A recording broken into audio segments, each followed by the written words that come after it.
Voilà, c'est un réel plaisir de vous retrouver encore une fois de plus dans cette émission 30 minutes de vérité. Alors, cette émission qui vous permet de découvrir de vraies vérités cachées de notre politique, bien sûr. Alors, pour ce numéro, nous recevons pour vous l'honorable Patrick Bologna, un homme qui n'est plus à présenter, qui est très reconnu. Et aujourd'hui, nous allons discuter avec lui sur toutes les activités, ses activités en tant que politicien, en tant qu'homme politique, et aussi sur l'actualité de notre pays, la République démocratique du Congo. Bonsoir, honorable Patrick. Bonsoir. Alors, Toyambio, honorable, tout cela sur la réalité de Kanambo Cannabiso, élection 2006 Samaki, 2011 Salami, 2016 élection Salamité, et le président Tshisekedi a eu Kufa, pas problème, monsieur le Kébélé, Nambo Cannabiso, ils sont honorables. Déjà, pour ça, plus de 5 ans dans le Parlement. Mandat ici, là, qui y a quelques jours. Je ne sais pas, Bilanin, Oyo Sali, déjà pour un mandat Oyo Tikolega. Mandat Ongana Sali, ils ont mandat Oyo 2011. Ils ont mandat Moro Oyo et Sengaki pour Nangai. En particulier, ils ont comme Moro na bandi politique en 2011. Ils ont qui pour Nangai. Une première pour s'imprégner dans la surtout dans la réalité où Sengeli Koyeba na kati ya population ya ville à Kinshasa place Nazalaki élu et particulièrement na niveau ya Funa et za district Oyo Nazalaki candidat pe na gagné ki ba élection en 2011. Ya onde na rosenga vraiment likamoko Oyo est important au moni chaque chose ezalaka important kolinga koyekola omoni soki obandi likambu il faut d'abord olinga oyeba po malembe toyeba ndenge nini ya kosala ke makamio surtout et que n'est bien. Il s'est fait qu'il y a une élection en 2011 biso tozalaki prêt en particulier parti nangai Avenir du Congo ACO en sigle tozalaki prêt pour qu'il y ait une élection en 2016 mais il s'est fait que ba élection ils ont quitté parce que la réalité nous surtout il y a manque de moyens na enrôlement et salama quitté pour nos nouveaux électeurs si quoi tous un processus où élection il y a et que à tout moment tous prêt pour nous réaliser désir aux populations isolinga il y a aucune élection. Donc, pour nous, toujours bangé le moroté. Alors, honorable Patrick Moya, moroto, bolona outi ko soulever à olobi et loko esali ke belexé ça mateza maka moyen. Et na éviter ena ba misusu baloba ki mais pourquoi ba député misusu ba démissionner puisque déjà mandé sili no boutique quelqu'un kana carte parlement. Pourquoi pour continuer quand même mandat na bino?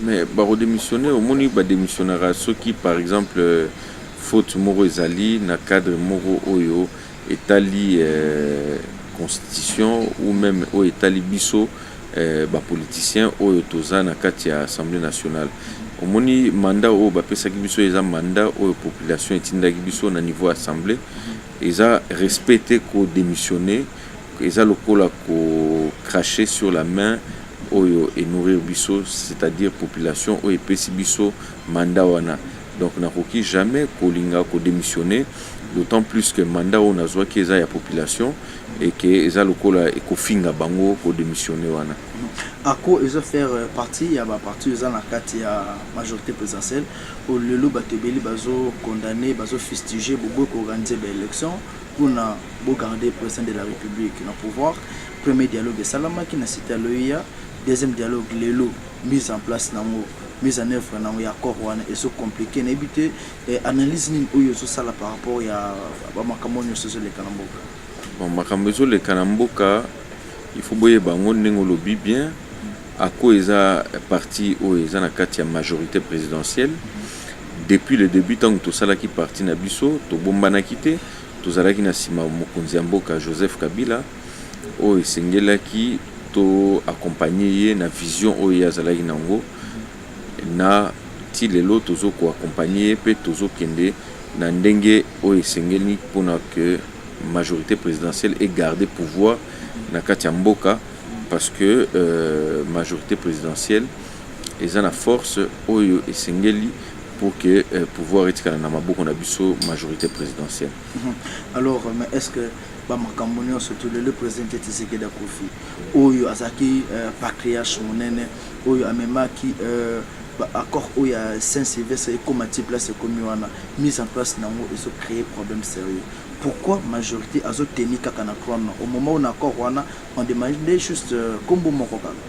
Non, au moni papa Etienne Tshisekedi aza mutumoro hors du commun, aza baoba pour nabiso bato to salaki politique auto banda pe politique depuis bon mois ngana yebi papa Etienne Tshisekedi aza mutu oyo abunda pour et permettre pe biso lelo to sala pe politique même ndenge tozo sala politique à lelo eza na likamoko oyo ye asalisa pour que tozala na facilité au sala politique ya ondenga na ko encourager que deux ya papa Etienne Tshisekedi et salama na kimia pe na volonté o etali famille nae o nazolo baisa famille biologique parce que biso en tant qu'Africain et bembeza ezo appartenir na famille biologique et non la famille politique.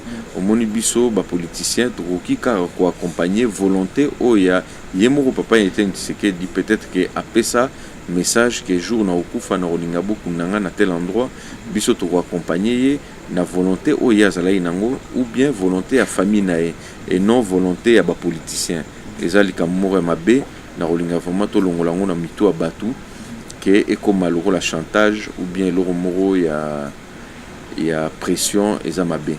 Mais le lot et un bateau bazol senga que baba érudit baba créer ça la mausolée moro pour na président Tshisekedi mais le lot déjà tout landa le gouverneur de la ville André Kimbuta yango a auto proposé bakunda président Etienne Tshisekedi na cimetière à Gombe na habité par rapport na yo est-ce que ce pouvoir est normal? Mais est-ce la normalité pour nous parce que bolobi bien que cimetière yo sur mona na Paris ou bien à Belgique baké bazui site moko boye beaucoup motia bokunda muto akufaki ou bien opposant moko azalaki na opposition et puis population elobaki non tolingi tokunda ye na métro ya soki songolo ou bien eloko boye non il faut tolinga to respecter quand même l'institution na biso bato bazana kati opposition bazolinga ba diriger mboka il faut pas balingaka basala likamoko oyo etalike mboka ekene liboso te donc tozala vraiment na kimia peut respecter ba institution na biso ainsi que ba autorité na biso pour et permettre que l'habitant bino pe bolinga bozo pouvoir ba respecter bino voilà c'est au rôle global. Alors honorable Patrick Bologna actualité monsieur Césali makambo ezole kana kasai na éviter ceux qui ozolanda quand même information vous êtes informés sur ça conseil ni no kopesa mabandeko yo bazana gouvernement local ministre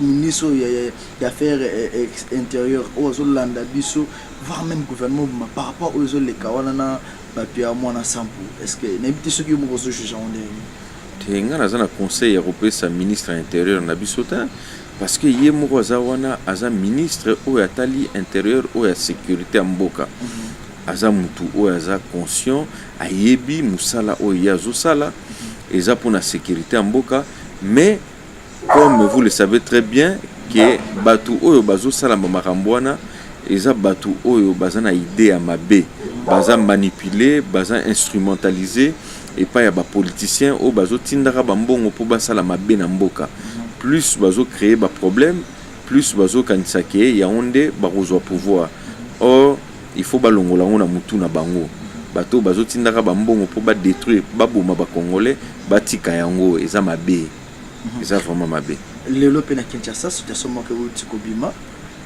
je suis sûr que c'est l'un de vos confrères ou bien amis à parlement l'honorable Monantemi.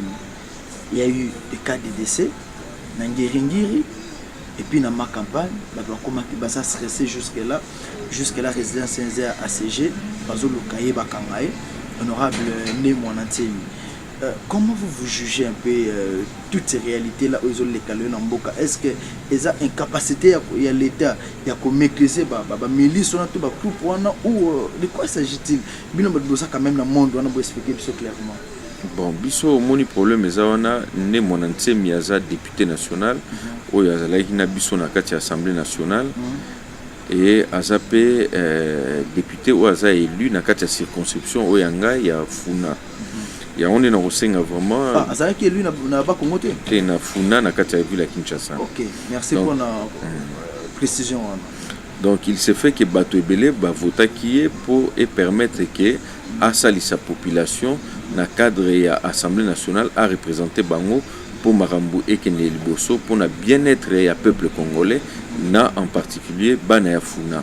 Mais il s'est fait que depuis que ne mon ancien ya kenaki na assemblée azalaki na ba vision na ye azana parti politique na ye sokotali parti politique na ye zaka na soy 2 députés nationaux et il s'est fait que tangu bakendaki na accord ya cité Aoya asengaki ke yepe akota na gouvernement azwa pe par ya gâteau.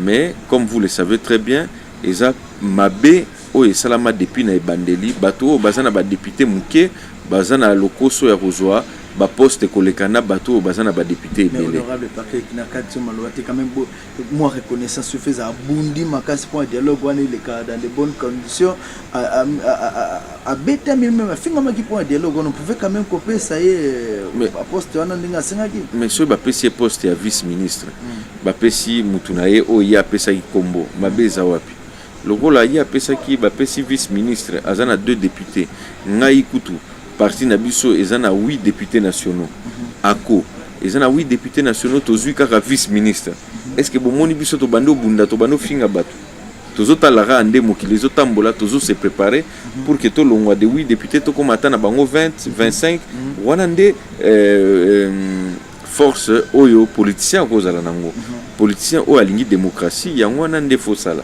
C'est vrai que makambo ebele ezosalama na niveau même na majorité présidentielle même na niveau opposition partage esalamaka na ndenge ya mabe mais cela ne veut pas dire que est justifié que to banozoba minduki omoni ke awa depuis makambo nyonso to esalama nga na loba na ngai eloko moko te bapesi biso vice ministère ezaka mpona kobanga te peut-être bakokoma komenace pe yango olobaki te na tika kaka te me oloba me bakomenace opa nani parce que moto akomenace moninga aza te moto akokende alobi pe ba vérité moto akomenace moto aza te komenace motu ezalaka soki obandi osala mabe obandi osala mbeba yango nde fo bamenace yo ezala oza nani omoni lelo tozokende na baélection na niveau ya France bomoni ba dossier ezobima même na ba candidat baza pe ba député baza ba candidat président de la République mais lelo omoni ke ba dossier ezobima kuna moto azobanga azate bazo attaquer bango ba presse lobby ebimisi ba biloko et puis justice ezosala musala nango omona te ke moto alobi ke parce que aza candidat ya opposition tout ça non c'est-à-dire il faut to longola makambo wana na mutu ya batu. C'est-à-dire que lelo sokoza muto opposition ezala muto majorité soko sani mbeba il faut balandela yo justice sala musala nango yango ndinga na osenga esala musala na yango na kimia mutu pe abangisa muninga azate.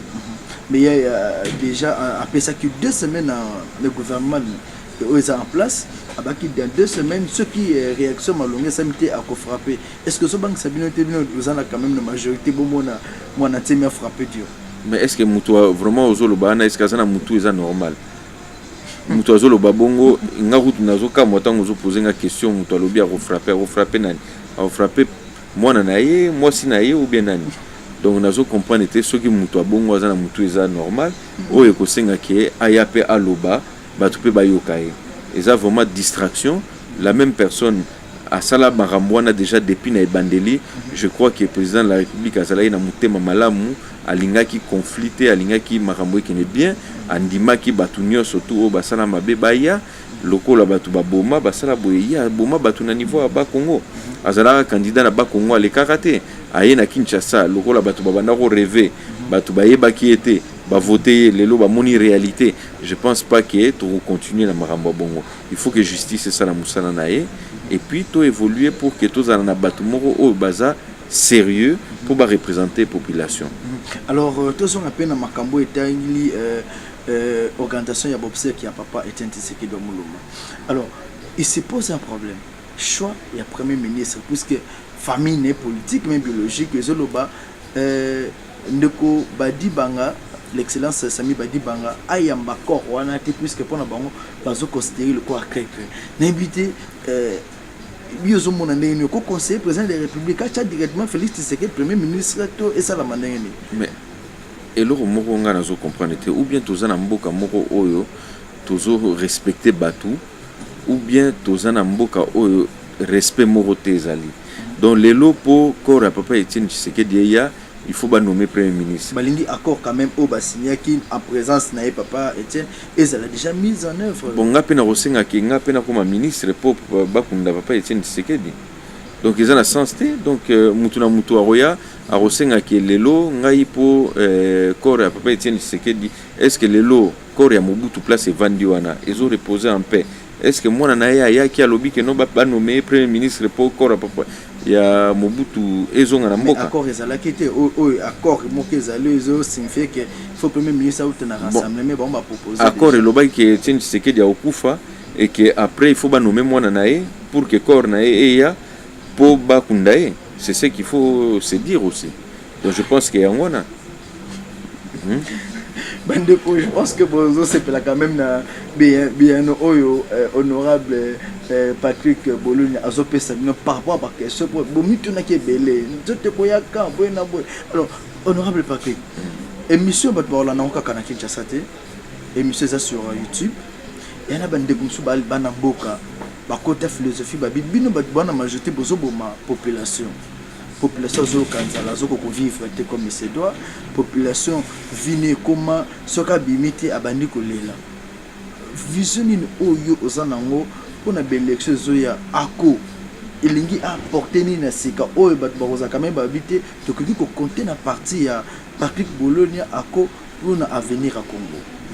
Monique tozo ke na ba élection biso toza après ba candidat bazay belé bato bazo kanisa ke avenir du Congo ako eza parti na bango o esengi ke lobby et dirigé pemboka na ba niveau nyonso tout tozo se préparer pour que toza na ba député belé. Donc yango ne tozo bangate toyebi ke population eyebi réalité na ndenge organisation na biso ezo salama eza marame belé na rôle bango te parce que eza na ba secret mususu eza na kati ya cuisine na biso interne tozo se préparer comme aussi la majorité présidentielle na ndenge mokonzi ya mboka asengaki que toza la prêt pour na ba élection majorité peut se préparer biso peut toza prêt. Yango déjà bosali central électoral pour déjà boye bandé nini tricherie ko ko salama nani ba ko bimisa na kati majorité ba doit accuser bien déjà bozo préparer ba tricherie na kati. Non, mais au moins ceux qui bato bazo déjà avant même que boke na ba élection bozo le ba tricherie. C'est que à la fin to sala eloroté. Donc bolingi eloro moko bozo qui ne peut bozo contredire pe likambango. Donc ça veut dire to que na biso na ba élection te. Parce que bino bolobi qui est toujours kende na ba élection ceux qui tolobi to se préparer pour na ba élection toujours préparer tricherie. Donc to sala nini to que na ba élection sans majorité présidentielle. Fallait passer makana moment oyo élection on a no bolobi mbongo ezate bat musu ba comme le bono y a pas un autre candidat à la majorité en dehors de la présidente de la République Joseph Kabila si le bat bazo comprendre et lo nini pena majorité lingo ça. Non bozala na biso bozala na bino na kimia boye bake eloko moko te ezo se préparer na ndenge ya mabe eloko nyonso tu omoni ntango bato basengaka eloko après bazoyeba te soki bolobi bolingi ba élection soki majorité présidentielle elobi ke se préparer mpona ba élection bobangi soki base préparaki mpe te bolinga boloba seke ba élection ekozala te bon finalement tosala nini tolobi ke ba élection ekozala biso tozo se préparer mpona yango tolingi pe que opposition o ezolinga ezo pouvoir va se préparer pour mon élection. Alors tozo qui est déjà malé mais alors accord oyo ba tout ba so senga eza mise en œuvre et le bi élection ekozala na mois de décembre 2017. Vous assure une famille et la majorité présidentielle. Vous assure que beaucoup tenir la parole ou après on va senga sur ce dialogue monsieur ça la mapo na bo prolonger comme à type 2018 2019. Bon, 2020. Pour moi, en réalité, accord il y a décembre, je n'ai jamais été pour ça. Pourquoi? Parce que Bonangaï, accord et Salama Kiwana déjà avant, Oyo Etie Sami Badibanga, Premier ministre, il y a un accord où ils sont plus réalistes. Vous soutenir Excellence Sami Badibanga, Tikalana, le quoi, compliqué, peut déjà vu. C'est compliqué parce qu'il y a Azosala Moussala na Ndenge Sengeli, Azosala pour que l'obito qui n'a pas élection. Donc bino bozo senga ke toke na ba élection na ba date moko oza irréaliste oyo ko sala maté eza po Bokene se foutre de la gueule de la population. Mais, et tout cela, ceux qui majorité ndima qui est par respect à Papa Etienne Tshisekedi. Le roi à Papa Etienne Tshisekedi Azali Sousouté, normalement, il faut en réalité qu'au Bandela, il n'y a même pas au Bandela, il faut qu'aux Zongela, accord où ils ont existé, où ils ont déjà mis en application, où ils ont permis qu'il y ait une élection. Tout s'est préparé, bisogno surtout qu'il y ait une élection. C'est pour dire accord où il y a les 31 décembre pour nous, les associations nationales. To ke neka ka ndenge président Ndeko Sami Badi Bangaza premier ministre to continuer quand on a tino organisation élection. Mais pour moi, si vraiment ça ne dépendait que de moi, c'était la meilleure façon de pouvoir arriver aux élections. Il fallait tout tika Akoro et Salamaki où ils ont déjà mis en application to ke na ngotina suka po to ke na ba élection rapidement parce que bateau baroya le temps à mettre en place ba institution à Sika ba gouvernement banini erozoabi solution une affaire de 3 mois 4 mois le temps que ba ministre baroya baba naroye ba marambundenge rosala baba no s'organiser baba no sala ba cabinet ba sala boué de reperdre les sous-temps et belé et rokene sous à une affaire de 6 mois une année le temps bango ba se décider to que na ba élection et que vous allez sous problème parce que ça déjà prêt pour organiser l'élection 2017 par magie. Mais déjà on a dit des réactions contre le ministre à budget Patrick Moudia. Déjà le bélier a annoncé que non il y aura pas moyen mais il y a ce que moyen ça a démissionné. Vous l'avez dit quand même. Non, il faut pas quand même au moment où batu bazolinga balo ba vérité bozolinga te. Ceux qui mutalobi vérité bozo qui ne bozo attaquer. La réalité est que en tant que ministre à budget il y a lobby que non ba recette ndenge zo sala masiko trop jamais trop réussir ko organiser ba élection na ba moyen autozo sala. Tout sala tout ba ça ba recette pour to que na ba élection rapidement. Et lo comme ba sali ezawabi. Si le gouvernement ouais sika la présidente de la République a ça la remise et reprise en décembre mais non ça c'est la distraction bazo c'est la élection il y a bazo lingate que non président de la République a ça la remise et reprise en décembre.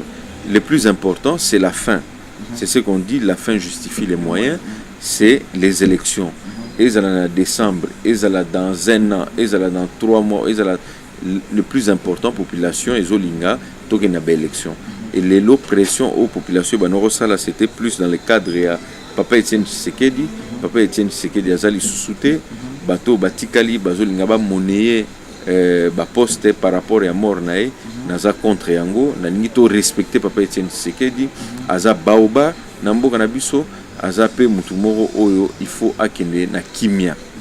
Voilà honorable to so chité déjà mais normalement na émission na biso petite kelaka invité ne fût-ce que 5 minutes où il faut s'agresser na peuple voter qui na peuple peut se confiance le lot ako ezali ako ko sukate kapo yoza honorable lobby ndenge partenaire sur les alaka il faut exercer pouvoir na ndenge mosusu pe message ni oyo moko ko lancer na grand peuple bazo zela ebele na honorable Patrick Bologna.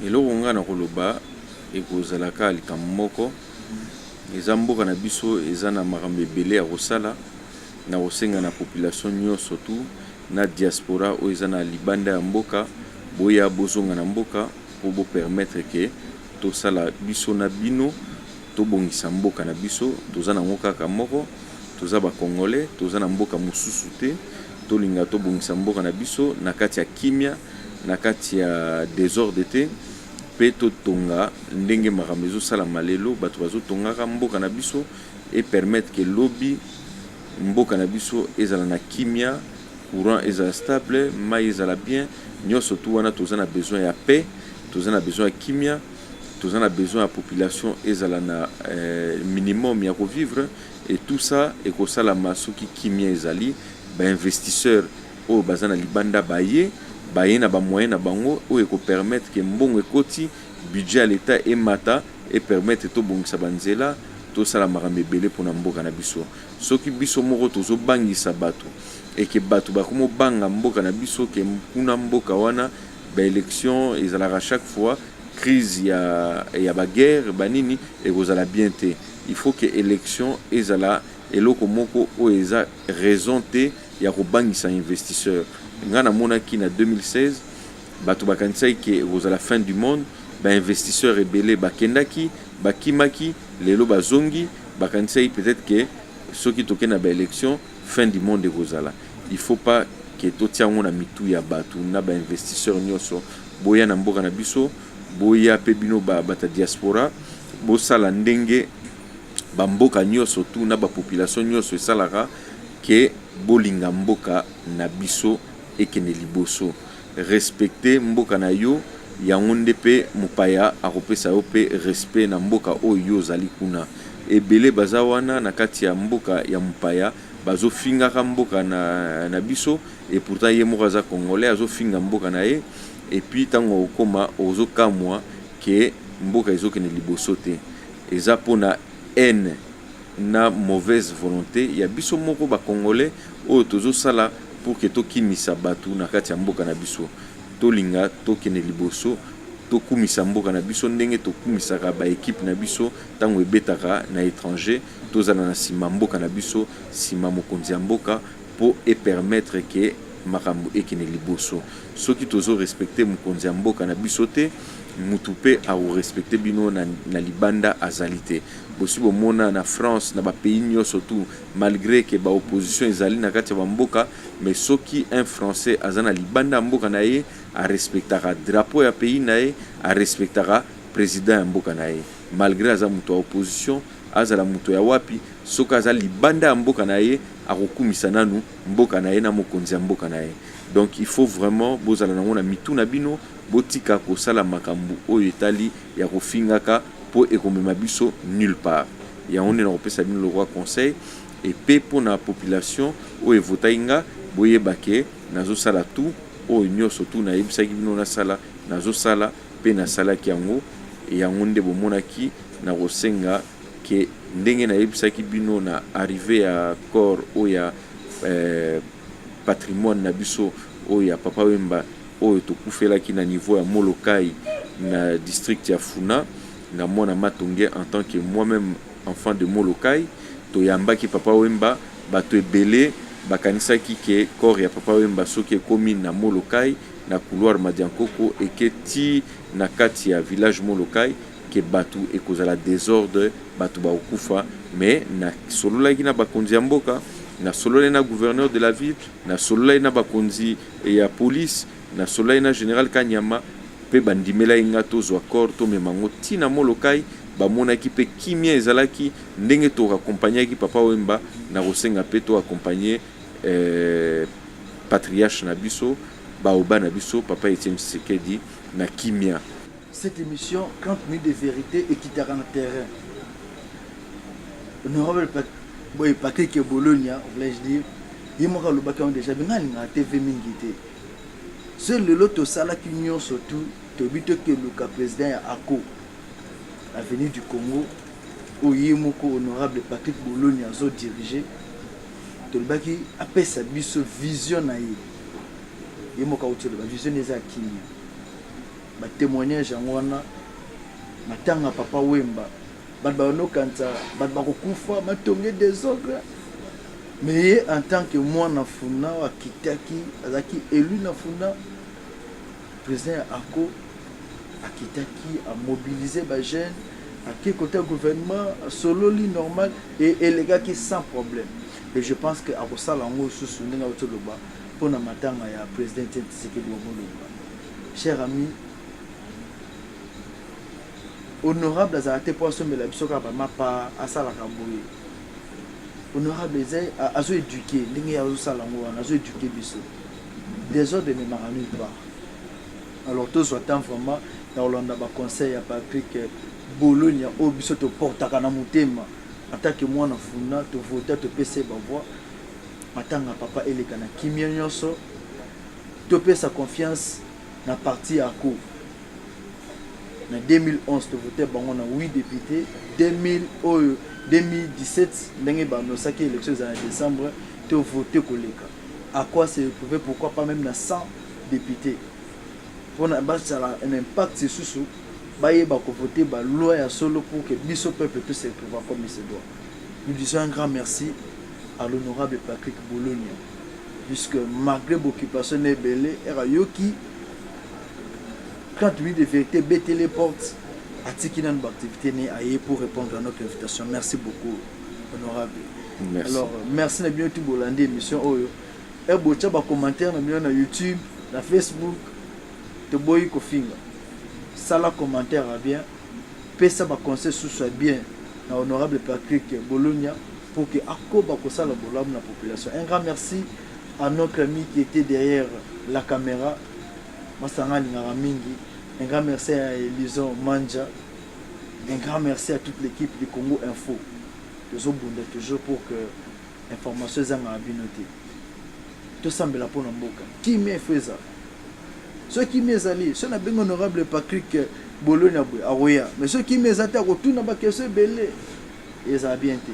Qui m'ont allé, nous vous souhaitons bon suite de programme. On se retrouve au tout prochain numéro. Merci.